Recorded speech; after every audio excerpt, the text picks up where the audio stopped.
દર્શ કાલોરિયા છે. મારા ગ્રુપ મેમ્બરનું નામ સૌર્યા, શ્રેયા, ભાનુ, આલિયા અને સુતરિયા પડી છે. Conveyor belt. મોટી મોટી ફેક્ટરીઓમાં બેલ્ટનો ઉપયોગ થાય છે. Conveyor belt. આપણે કન્વેયર બેલ્ટ કાગળનો કે રબરનો હોય છે, પણ આપણે કાગળનો લીધો છે.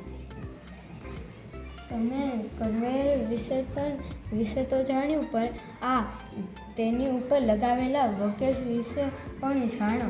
તે બકેટ ઉપર ગમે તે વસ્તુ રાખતા તે એક જગ્યાએથી બીજી જગ્યાએ જાય છે.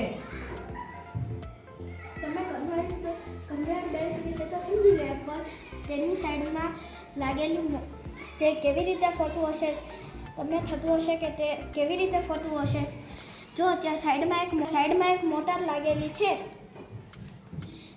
જેમ ત્યાં સાઈડમાં એક વ્હીલ લાગેલું છે. જેમ વ્હીલ ફરશે તેમ કન્વેયર બેલ્ટ ફરશે.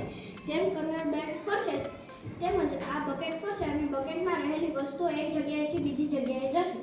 હવે જણાવીએ કે કન્વેયર બેલ્ટ અને બકેટ અને મોટર વિશે કઈ રીતે કામ કરે છે.